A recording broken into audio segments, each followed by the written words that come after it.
بسم اللہ الرحمن الرحیم۔ آج ہماری گفتگو کا جو عنوان ہے، موضوع ہے، وہ ہے سنت کی شرعی حیثیت۔ قرآن مقدس کے بعد جو دوسرا مقام و مرتبہ ہے وہ سنت مصطفیٰ صلی اللہ علیہ وسلم کا ہے، جس کا دوسرا نام حدیث مبارکہ ہے۔ دین کی تکمیل دو چیزوں سے ہوتی ہے، ایک قرآن سے اور سنت مصطفیٰ سے۔ دور حاضر میں مختلف فتنے جو ہے وہ پیدا ہو رہے ہیں۔ ان میں سے ایک فتنہ جو ہے وہ منکر حدیث کا بھی ہے، جن کا یہ نظریہ ہے کہ صرف اور صرف قرآن ہی کافی ہے، سنت کی ضرورت نہیں ہے۔ حالانکہ قرآن تب سمجھ آتا ہے جب سنت مصطفیٰ کو سمجھا جائے، یا یوں سمجھے ہمیں قرآن جو ملا ہے مصطفیٰ کی زبان سے تو ملا ہے نا۔ جس کی سنت کا یہ لوگ انکار کرتے ہیں، اسی مصطفیٰ نے فرمایا ہے کہ اللہ کا کلام ہے۔ ہم نے نہ فرشتے کو آتے ہوئے دیکھا ہے، نہ جاتے ہوئے دیکھا ہے، نہ قرآن کو اترتے ہوئے دیکھا ہے۔ ہم نے تو سنت مصطفیٰ سے سنا ہے، اللہ کا کلام ہے، ہم نے مان لیا ہے۔ قرآن کو ہم قرآن کلام اللہ کیوں مانتے ہیں؟ ہمارے محبوب نے فرمایا ہے کہ اللہ کا کلام ہے۔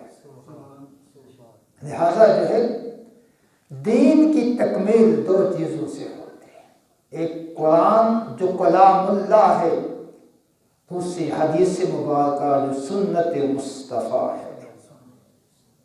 اللہ کے محبوب صلی اللہ علیہ وسلم نے خطبہ حجۃ الوداع کے موقع پر ارشاد فرمایا تھا، فرمایا اے میرے صحابہ، میں تمہارے اندر دو چیزیں چھوڑ کے جا رہا ہوں۔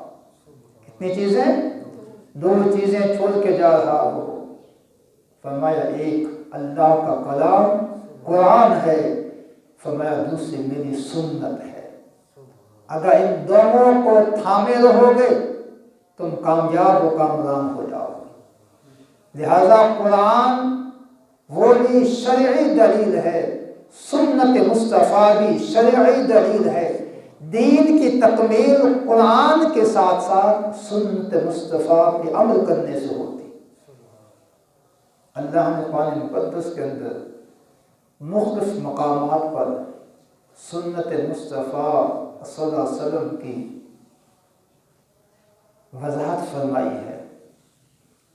تو شاہ فرمایا قل ان کنتم تحبون اللہ فاتبعونی، اے محبوب آپ فرما دیجیے اگر تم اللہ سے محبت کرنا چاہتے ہو، اللہ سے پیار کرنا چاہتے ہو، اس ہر بندہ مومن کی یہ خواہش ہے اللہ کا محبوب بندہ بن جائے، اللہ کا پیارا بن جائے، ہونے بھی چاہیے، کیونکہ دنیا کی محبتیں عارضی ہیں، ایک وقت سب ختم ہو جاتی۔ جیسے جسم سے روح نکلتی ہے سب ختم، اولاد سے محبت اولاد ساتھ نہیں جاتے، مال و دولت سے محبت مال و دولت ساتھ نہیں جاتے، کاروبار سے محبت کاروبار ساتھ نہیں جاتے، دوست احباب سے محبت دوست احباب اپنے ہاتھوں سے اٹھا کے زمین کے گڑھے میں رکھ کے آتے ہیں۔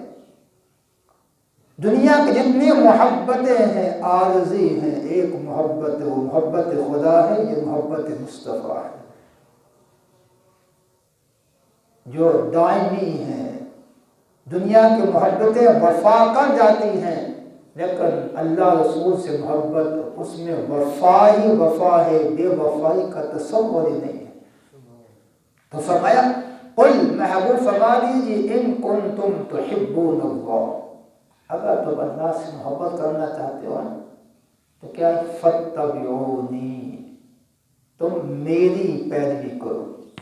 اللہ فرماتا ہے میرے بندوں کو فرما دے اگر تم اللہ سے محبت کا دعویٰ کرتے ہو، اللہ سے پیار کرنا چاہتے ہو فاتبعونی، محبوب تیری پیروی کرے. تو رسول اللہ کی پیروی سنت مصطفیٰ تو ہے نا، یہ سنت کی شرعی حیثیت ہے. گویا کہ اللہ کی محبت تب ملتی ہے جب محبت مصطفیٰ مل جائے، اور محبت مصطفیٰ تب ملے گی جب سنت مصطفیٰ پہ عمل کیا جائے، حدیث مبارکہ پہ عمل کیا جائے گا، تب محبت مصطفیٰ ہوگی. جب محبت مصطفیٰ ہے تو پھر محبت خدا ہے. اللہ اکبر. فرمایا فاتبعونی، تم میری پیروی کرو. رسول اللہ کی پیروی کیسی ہوگی بھائی؟ سنت مصطفیٰ کے ذریعے ہوگی نا. اب فرمایا یغفر لکم ذنوبکم، جب تم میرے محبوب کی اتباع کرو گے، پیروی کرو گے، ایک تو تمہیں کیا ہے، اللہ محبت کرے گا، یحببکم اللہ، اللہ تمہیں اپنا محبوب بندہ بنا لے گا. اور دوسرا فرمایا یغفر لکم ذنوبکم، اللہ تمہارے گناہوں کو بھی معاف فرما دے گا. سنت مصطفیٰ کے کتنے فائدے ہیں؟ 2 فائدے بیان کیے گئے. ایک یحببکم اللہ، سنت مصطفیٰ پہ عمل کرنے سے اللہ اپنا محبوب بندہ بنا لیتا ہے. اور ساتھ یغفر لکم ذنوبکم، اللہ اس بندہ مومن کے گناہ بھی معاف فرما دیتا ہے. واللہ غفور رحیم، اللہ بخشنے والا بڑا مہربان ہے. تو سنت مصطفیٰ کی شرعی حیثیت یہ ہے کہ سنت مصطفیٰ کے بغیر ہم خدا کے احکامات پہ عمل نہیں کر سکتے. دوسرے مقام پہ ارشاد فرمایا اطیعوا اللہ واطیعوا الرسول، اللہ فرماتا ہے تم اللہ کی بھی اطاعت کرو، اللہ کے رسول کی بھی اطاعت کرو. جہاں اطاعت خدا ہے وہاں اطاعت مصطفیٰ ہے. یا یوں سمجھیں اطاعت خدا اطاعت مصطفیٰ کے بغیر ہوتی نہیں. ابھی ہم آتے ہیں اگزام کی طرف، مثالوں کی طرف آتے ہیں. ابھی قرآن کا حکم دیکھیں، فرمایا تم اطاعت خدا بھی کرو، اطاعت مصطفیٰ بھی کرو. اطاعت خدا اطاعت مصطفیٰ کے بغیر نہیں ہوتی. تیسرے مقام پہ ارشاد فرمایا اطیعوا الرسول فقد اطاع اللہ، فرمایا جس نے رسول کی اطاعت و فرما برداری کی گویا اس نے اللہ کی اطاعت کی. یہ سنت کی شرعی حیثیت ہے. اطاعت مصطفیٰ حقیقت میں اطاعت خدا ہے. محبت مصطفیٰ حقیقت میں محبت مصطفیٰ ہے. رسول اللہ کی اطاعت و فرما برداری حقیقت میں اللہ کی اطاعت و فرما برداری. اور چوتھے مقام پہ ارشاد فرمایا وما آتاکم الرسول فخذوہ وما نہاکم عنہ فانتہوا، فرمایا اے میرے بندو جو تمہیں رسول اللہ دے دے وہ لے لو، اور جس سے روکے اس سے رک جاؤ. یہ حکم خدا ہے، احکم الحاکمین کا حکم ہے. فرمایا جو رسول دے دے اسے لے لو، اور جس سے روکے فانتہو پس تم اس سے رک جاؤ. معلوم ہوا کہ سنت مصطفیٰ کے بغیر سنت خدا پہ عمل نہیں ہو سکتا. رسول اللہ کی سنت پہ عمل حکم خدا ہے، رسول اللہ کی اس حدیث پہ عمل حکم خدا ہے. اس کے بغیر ہمارا دین ناقص اور مکمل نہیں ہے بلکہ نامکمل ہے. اللہ اکبر. اب ہم عبادات کو دیکھتے ہیں. عبادات میں نماز ہے، روزہ ہے، حج ہے، زکوٰۃ ہے.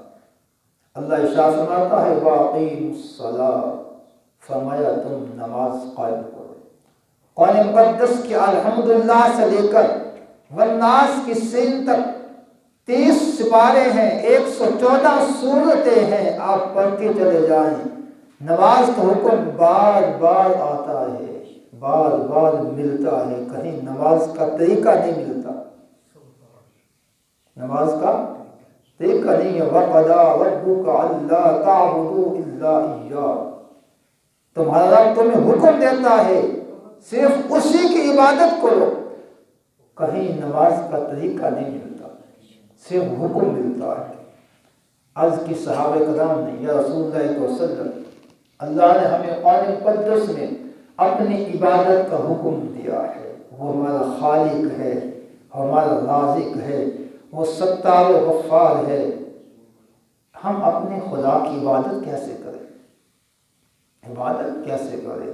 اللہ کے رسول نے فرمایا صلو کما رأیتمونی اصلی، اور کما قال صلی اللہ علیہ وسلم، اے میرے صحابہ تم جیسے جیسے مجھے نماز ادا کرتے ہوئے دیکھو ویسے ویسے نماز کرتے جاؤ. تمہاری نماز عبادت ہو جائے گی، تمہاری یہ عبادت ہو جائے گی. لہذا عبادت جس میں سب سے اہم چیز نماز ہے. قرآن نماز کو حکم دیتا ہے، نماز کا طریقہ نہیں بتاتا. رب لم یزل کے حکم کی اطاعت نماز تب ہوگی جب سنت مصطفیٰ پہ عمل کرے. ہمیں نماز کا طریقہ حدیث مبارکہ سے ملتا ہے، سنت مصطفیٰ سے ملتا ہے، قرآن سے نہیں ملتا. یہ سنت کی شرعی حیثیت ہے. اللہ اکبر. پھر نمازیں کتنی ہیں؟ 5 نمازیں. 5 نمازیں. اور نمازوں کو جو یہ اوقات ہیں، اس ٹائم نماز ظہر ادا کریں، اسی ٹائم نماز عصر ادا کریں، نماز عشاء، نماز فجر، یہ بتائے یہ ہمیں کہاں سے ملتے ہیں؟ بھئی اگر 10 بجے کہے میں نماز ظہر ادا کروں نماز ہو جائے گی، تو اگر یہ کہے کہ عصر کے وقت میں نماز مغرب ادا کروں ہو جائے گی؟ نہیں. نماز کے جو اوقات ہیں یہ کہاں ملتے ہیں؟ سنت مصطفیٰ کے ملتے ہیں. قرآن میں اس کا اشارہ ملتا ہے. اس کی جو تشریح ہے، تفصیل ہے، وہ سنت مصطفیٰ میں ہے. سنت مصطفیٰ میں. اللہ.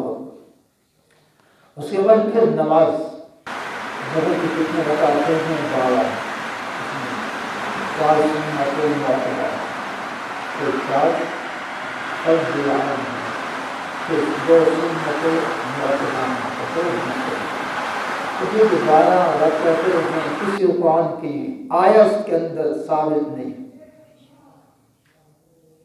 یہ ترتیب قرآن مقدس کی کتنی آیت مبارکہ میں نہیں ہے. قرآن یہی فرماتا ہے وَأَقِیمُوا الصَّلَاةَ، نماز قائم کرو. ظہر کی کتنی رکعتیں ہیں، ان کی نوعیت کیا ہے، ان کی تفصیل کیا ہے، قرآن خاموش ہے. یہاں زبان مصطفیٰ سے ہمیں سبق ملتا ہے. صلو کما رأیتمونی اصلی. تو حدیث مبارکہ میں آیا ہے کہ یہ سنت مؤکدہ ہیں، یہ فرض ہیں، یہ نفل ہیں. اور ظہر میں 4 سنتیں پہلے ادا کرنی ہے، پھر 4 فرض ادا کرنے ہیں، پھر 2 سنتیں. یہ نفل، یہ ترتیب ہمیں سنت مصطفیٰ سے ملتی. یہ سنت کی شرعی حیثیت ہے. اللہ اکبر. زکوٰۃ کو لیجیے. انما الصدقات، قرآن مقدس حکم دیتا ہے کہ زکوٰۃ ہے، فرض ہے. اور مقاصد ہے وَأَقِیمُوا الصَّلَاةَ وَآتُوا الزَّکَاةَ، کہ تم نماز قائم کرو اور زکوٰۃ ادا کرو. یہ زکوٰۃ سال میں 1 بار ہے، 2 بار ہے، 3 بار ہے، کہیں ذکر نہیں. پھر زکوٰۃ کس پہ ہے اور کن کو زکوٰۃ دینی ہے، کتنی دینی ہے، کیسے دینی ہے؟ قرآن مقدس اس پہ خاموشی اختیار ہے. ہم مصارف زکوٰۃ قرآن نے بیان کر دی ہے، وہ آت ہے فلاں فلاں.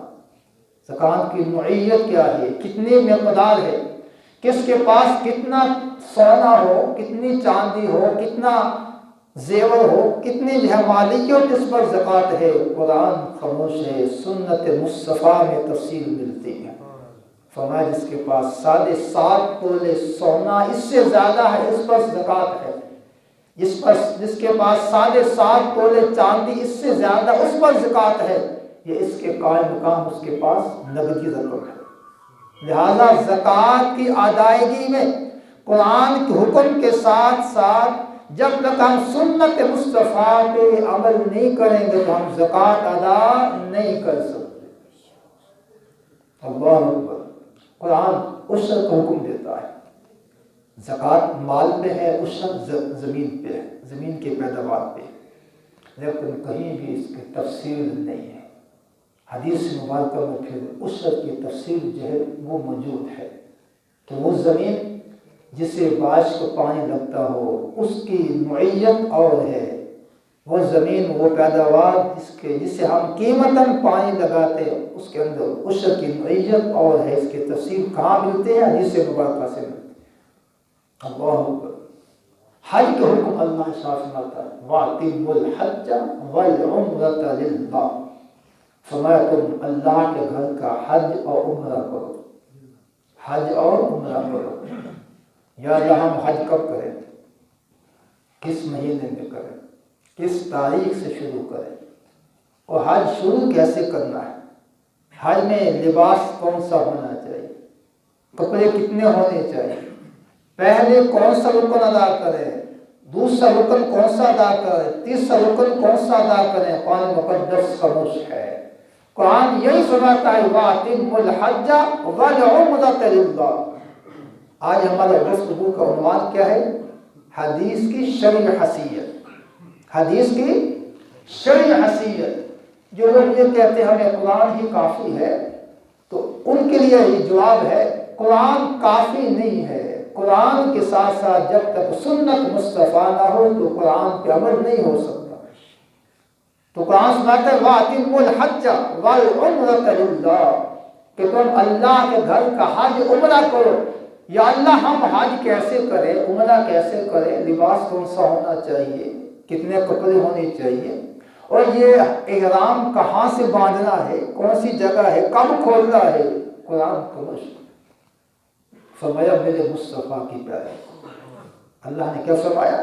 اگر حج ادا کرنا ہے پھر سنت مصطفیٰ کی پیاری کرنا۔ تو احرام میں اللہ کے محبوب نے فرمایا ان سلے کپڑے اتنے ہیں، فرمایا فلاں میقات سے احرام باندھنا ہے، اس کے بعد خوشبو نہیں لگانے، احرام باندھنے کے بعد یہ تم نے چیزیں دیکھنی ہے، پھر سب سے پہلے کیا کرنا ہے؟ بیت اللہ کا طواف کرنا ہے، صفا مروہ ہے، سعی ہے، مقام ابراہیم ہے، پھر تم نے مینا میں کب جانا ہے، مزدلفہ میں کب جانا ہے، میدان عرفات میں کب جانا ہے، یہ سب تفصیل سنت مصطفیٰ میں۔ لہذا سنت مصطفیٰ کے بغیر ہم حج کر سکتے نہیں ہیں، سنت مصطفیٰ کے بغیر ہم عمرہ نہیں کر سکتے۔ لہذا ہماری اسلام کی تکمیل قرآن مقدس کے ساتھ ساتھ سنت مصطفیٰ پہ عمل کرنے سے ہوگا۔ اللہ اکبر۔ اور شرعی احکام ہے، مثال کے طور پر نکاح کے احکام ہیں، طلاق کے احکام ہیں۔ قرآن مقدس نکاح اور طلاق کے بارے میں مختصر اشارہ دے دیتا ہے کہ ان کی تفصیل سنت مصطفیٰ میں موجود ہے، سنت مصطفیٰ میں موجود ہے۔ قرآن مقدس میں وہ عورتیں جن سے نکاح نہیں ہو سکتا ان کا ذکر ہے، لیکن کچھ خواتین وہ بھی ہیں جن کا ذکر سنت مصطفیٰ میں ملتا ہے۔ جیسے ایک نکاح میں خالہ اور بھانجی جمع نہیں ہو سکتی، یہ سنت مصطفیٰ میں اس کا حکم ہے۔ ایک نکاح میں پھوپھی اور بھتیجی جمع نہیں ہو سکتی، اس کا حکم سنت مصطفیٰ میں ہے۔ لہذا سنت مصطفیٰ پہ عمل کیے بغیر ہمارا اسلام دین مکمل نہیں ہوتا۔ تو آج کے گفتگو کا جو عنوان کیا تھا؟ سنت کی شرعی حیثیت۔ تو سنت کی شرعی حیثیت یہ ہے کہ ہمارے دین کے دو حصے ہیں، دو پہلو ہیں، دو بنیادیں ہیں۔ ایک قرآن ہے جو کلام اللہ ہے، دوسری حدیث مبارکہ ہے جو سنت مصطفیٰ ہے۔ جب ہم دونوں کو ملاتے ہیں تو پھر دین اسلام بنتا ہے، پھر ہم دین اسلام پہ عمل کر سکتے ہیں۔ اللہ کی بارگاہ میں دعا ہے رب العزت ہم سب کو سنت مصطفیٰ پہ عمل کرنے کی توفیق عطا فرمائے۔ وما علیہ الا البلاغ۔